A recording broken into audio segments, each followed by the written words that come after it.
Aujourd'hui, je vous propose une lecture du conte des frères Grimm, Hansel et Gretel. Avant de commencer, merci de vous abonner, de liker et de partager pour aider la chaîne à grandir. Installez-vous confortablement, prenez un oreiller, baissez la lumière. Choisissez un endroit confortable pour vous. Laissez-vous accompagner par ma voix, douce et calme. Dans un premier temps, concentrez-vous sur votre ventre. Prenez conscience des mouvements de votre ventre.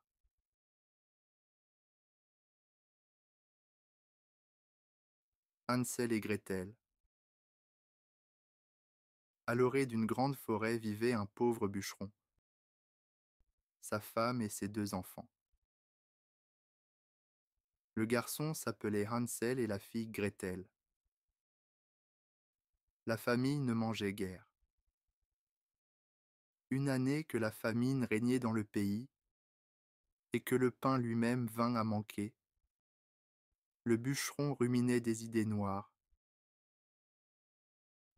Une nuit, dans son lit, et remâchait ses soucis. Il dit à sa femme: Qu'allons-nous devenir?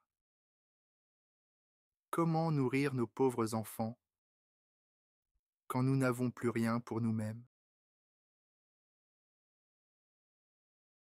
Eh bien, mon homme, dit la femme, sais-tu ce que nous allons faire? Dès l'aube, nous conduirons les enfants au plus profond de la forêt, nous leur allumerons un feu et leur donnerons à chacun un petit morceau de pain. Puis, nous irons à notre travail et les laisserons seuls. Ils ne retrouveront plus leur chemin et nous en serons débarrassés.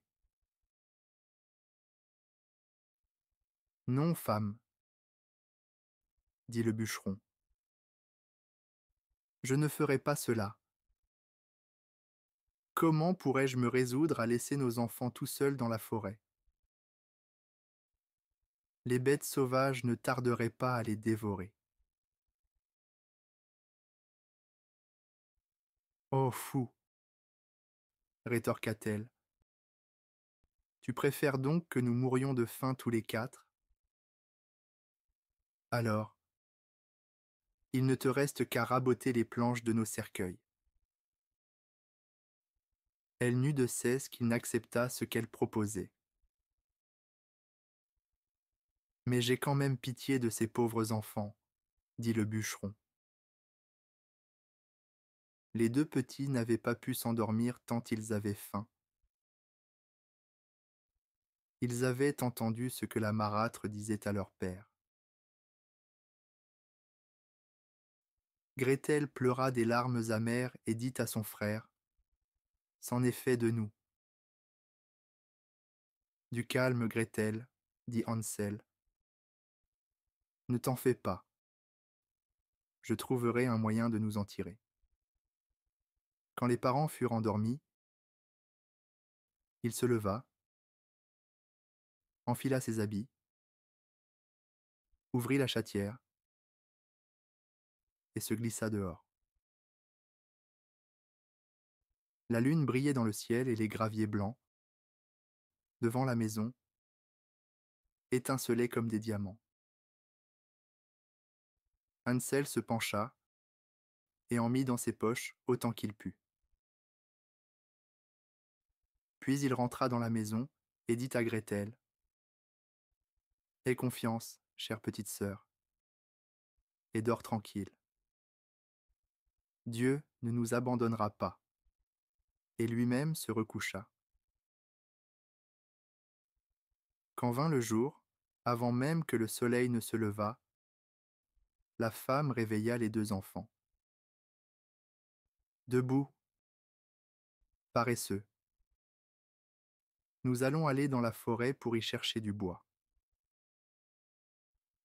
Elle leur donna un morceau de pain à chacun et dit : « Voici pour le repas de midi. Ne mangez pas tout avant, car vous n'aurez rien d'autre. » Comme les poches de Hansel étaient pleines de cailloux, Gretel mit le pain dans son tablier. Puis, ils se mirent tous en route pour la forêt. Au bout de quelque temps, Hansel s'arrêta et regarda en direction de la maison. Et sans cesse, il répétait ce geste. Le père dit : « Que regardes-tu, Hansel ? Et pourquoi restes-tu toujours en arrière ? Fais attention à toi et n'oublie pas de marcher. » « Ah, père, dit Hansel, je regarde mon petit chat blanc qui est perché là-haut sur le toit, et je lui dis au revoir. » La femme dit : « Fou que tu es, ce n'est pas le chaton, c'est un reflet de soleil sur la cheminée. » Hansel, en réalité, n'avait pas vu le chat. Mais, à chaque arrêt, il prenait un caillou blanc dans sa poche et le jetait sur le chemin. Quand ils furent arrivés au milieu de la forêt, le père dit : « Maintenant, les enfants, ramassez du bois.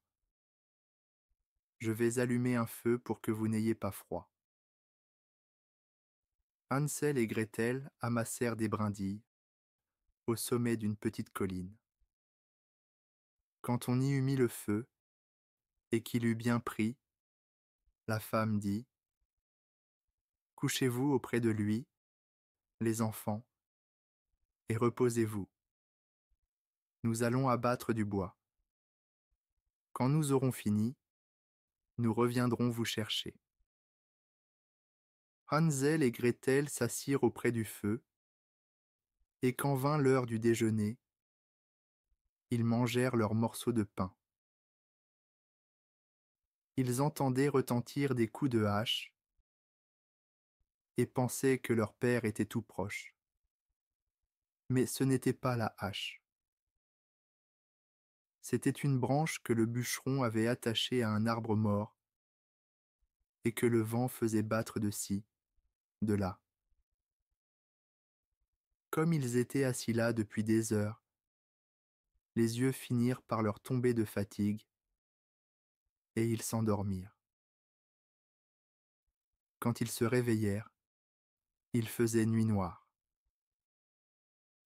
Gretel se mit à pleurer et dit : « Comment ferons-nous pour sortir de la forêt ? » Hansel la consola. « Attends encore un peu, dit-il, jusqu'à ce que la lune soit levée. Alors, nous retrouverons notre chemin. »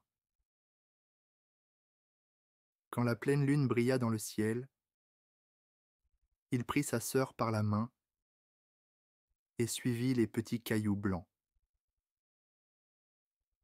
Ils étincelaient comme des écus frais battus et indiquaient le chemin. Les enfants marchaient.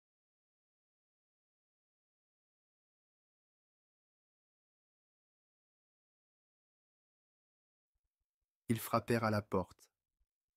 Lorsque la femme eut ouvert et quand elle vit que c'était Hansel et Gretel, elle dit : « Méchants enfants, pourquoi avez-vous dormi si longtemps dans la forêt ? Nous pensions que vous ne reviendriez jamais. » Leur père, lui, se réjouit, car il avait le cœur lourd de les avoir laissés seuls dans la forêt. Peu de temps après, la misère régna de plus belle, et les enfants entendirent ce que la marâtre disait, pendant la nuit, à son mari. « Il ne nous reste plus rien à manger, une demi-miche seulement.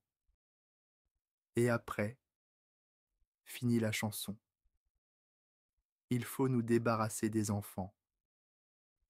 Nous les conduirons encore plus profond dans la forêt pour qu'ils ne puissent plus retrouver leur chemin.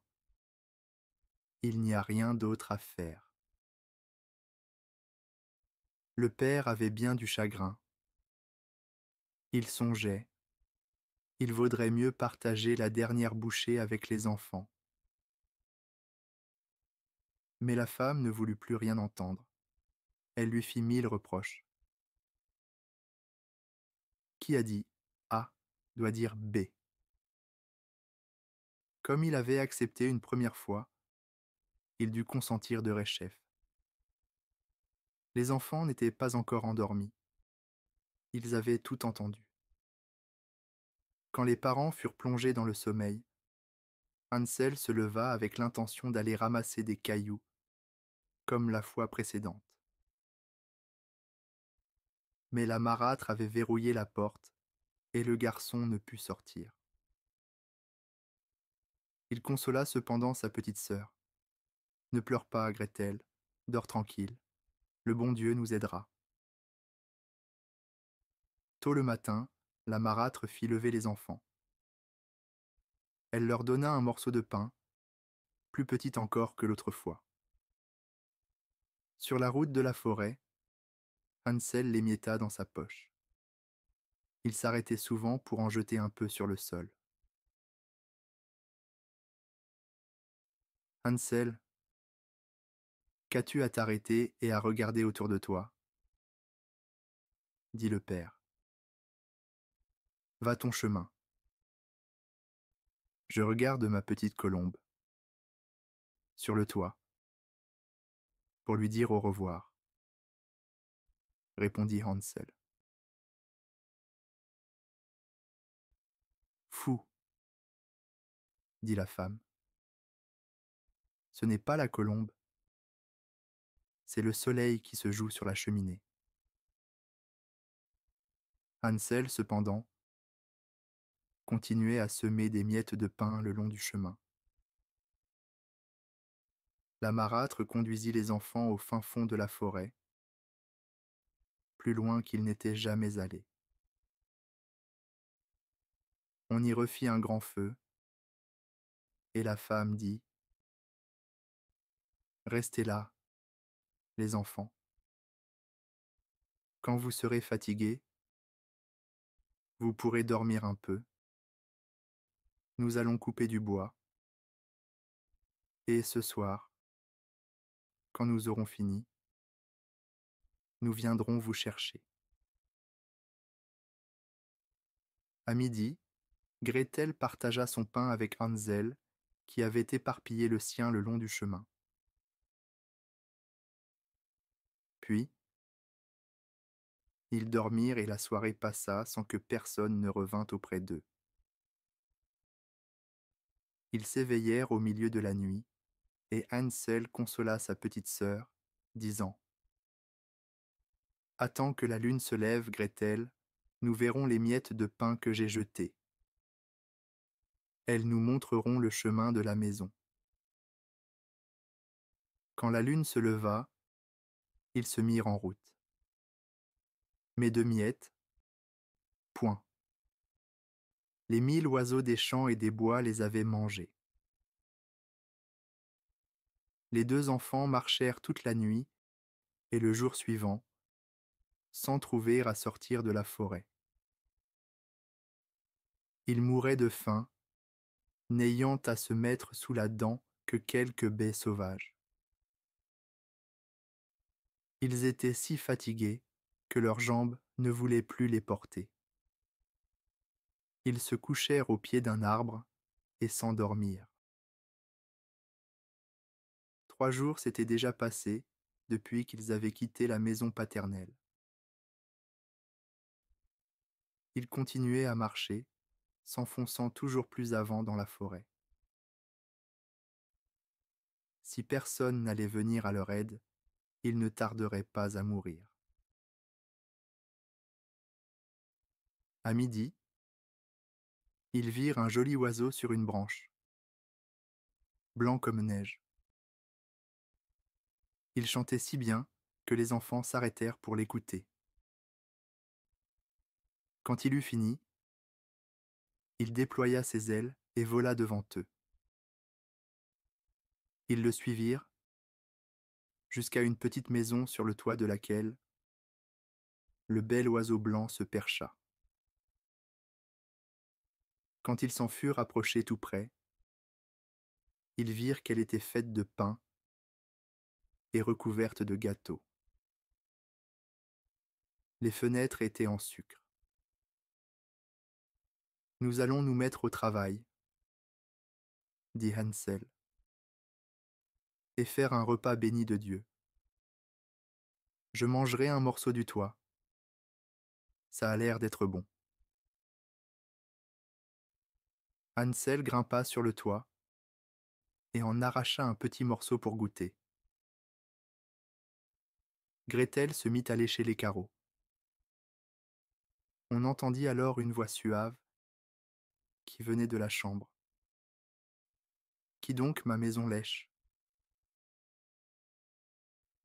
Les enfants répondirent.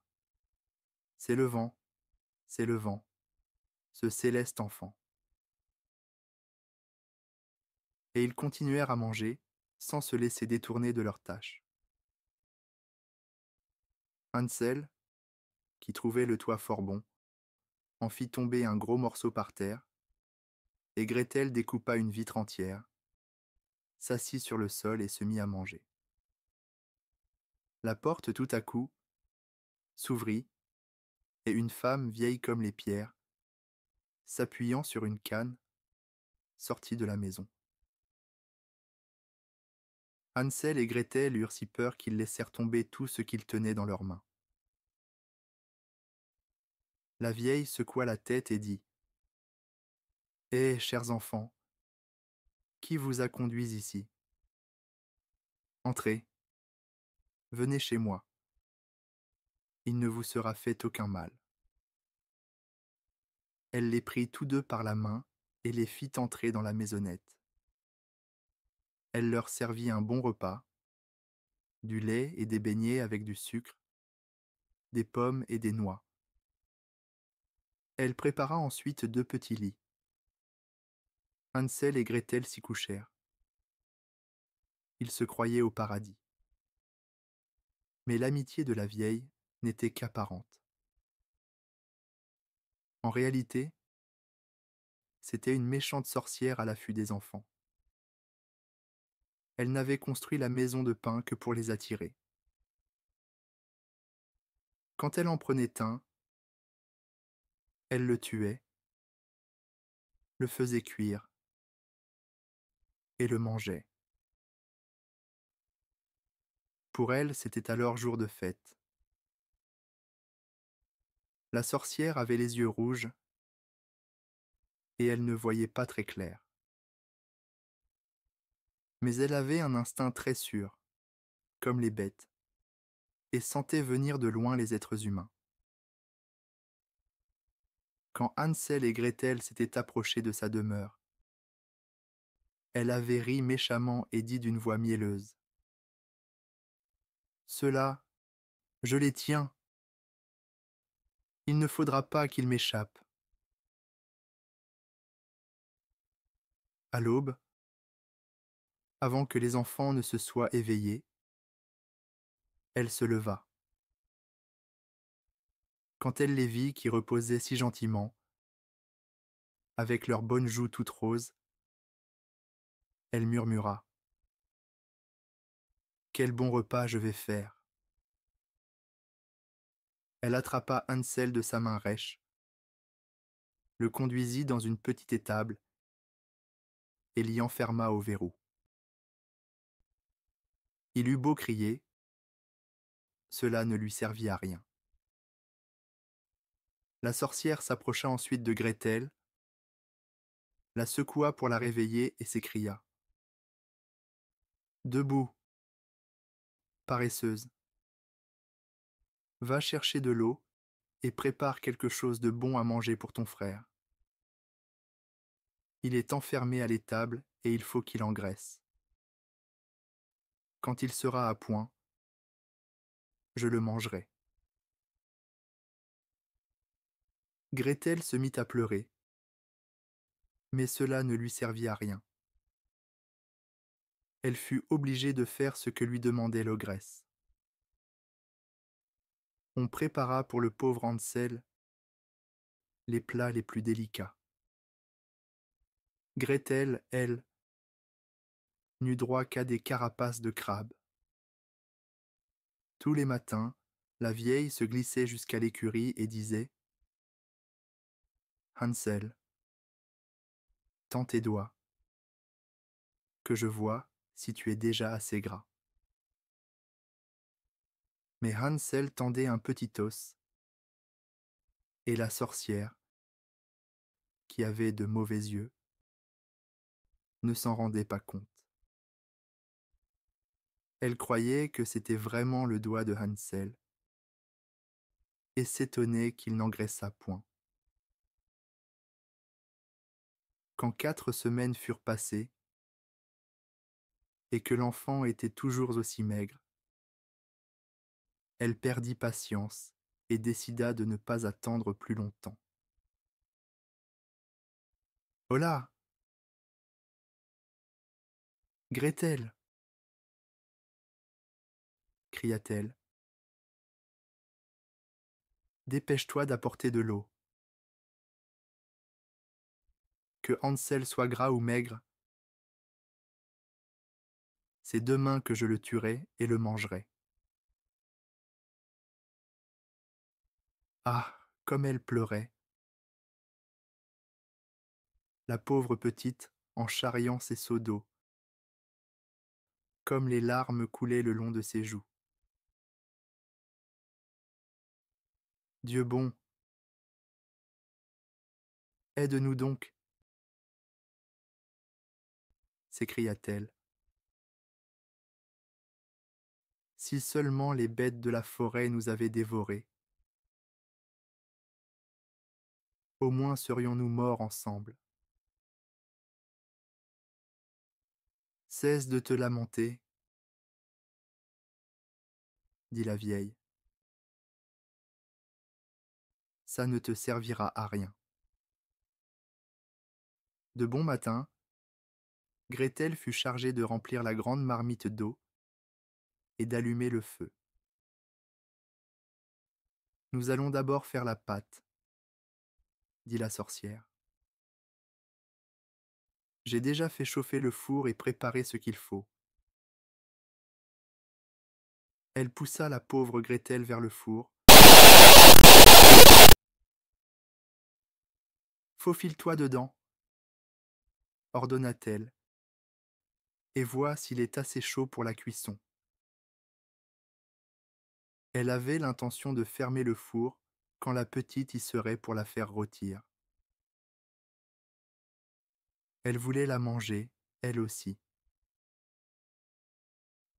Mais Gretel devina son projet et dit : « Je ne sais comment faire. Comment entre-t-on dans ce four ? » « Petit toit, » dit la sorcière, « l'ouverture est assez grande. Vois, je pourrais y entrer moi-même. » Et elle y passa la tête.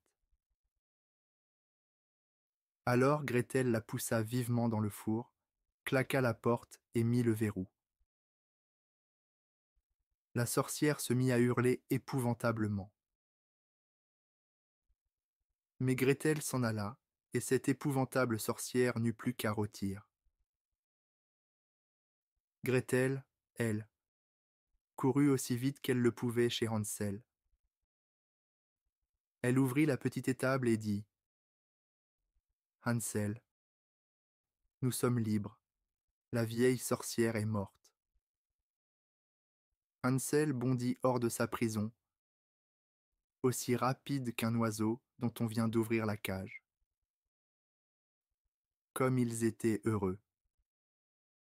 Comme ils se prirent par le cou, dansèrent et s'embrassèrent. N'ayant plus rien à craindre, ils pénétrèrent dans la maison de la sorcière. Dans tous les coins, il y avait des caisses pleines de perles et de diamants. C'est encore mieux que mes petits cailloux, dit Hansel en remplissant ses poches. Et Gretel ajouta: Moi aussi, je veux en rapporter à la maison. Et elle en mit tant qu'elle put dans son tablier. Maintenant, il nous faut partir, dit Hansel, si nous voulons fuir cette forêt ensorcelée. Au bout de quelques heures, ils arrivèrent sur les bords d'une grande rivière. Nous ne pourrons pas la traverser, dit Hansel. Je ne vois ni passerelle, ni pont. On n'y voit aucune barque non plus, dit Gretel. Mais voici un canard blanc. Si je lui demande, il nous aidera à traverser. Elle cria: Petit canard, petit canard, nous sommes Hansel et Gretel. Il n'y a ni barque, ni gué, ni pont. Fais-nous passer avant qu'il ne soit tard. Le petit canard s'approcha, et Hansel se mit à califourchon sur son dos. Il demanda à sa sœur de prendre place à côté de lui. Non, répondit-elle, ce serait trop lourd pour le canard. Nous traverserons l'un après l'autre. La bonne petite bête les mena ainsi à bon port. Quand ils eurent donc passé l'eau sans dommage, ils s'aperçurent au bout de quelque temps que la forêt leur devenait de plus en plus familière. Finalement, ils virent au loin la maison de leur père. Ils se mirent à courir, se ruèrent dans la chambre de leurs parents et sautèrent au cou de leur père. L'homme n'avait plus eu une seule minute de bonheur depuis qu'il avait abandonné ses enfants dans la forêt. Sa femme était morte. Gretel secoua son tablier et les perles et les diamants roulèrent à travers la chambre. Hansel en sortit d'autres de ses poches, par poignées. C'en était fini des soucis. Ils vécurent heureux, tous ensemble.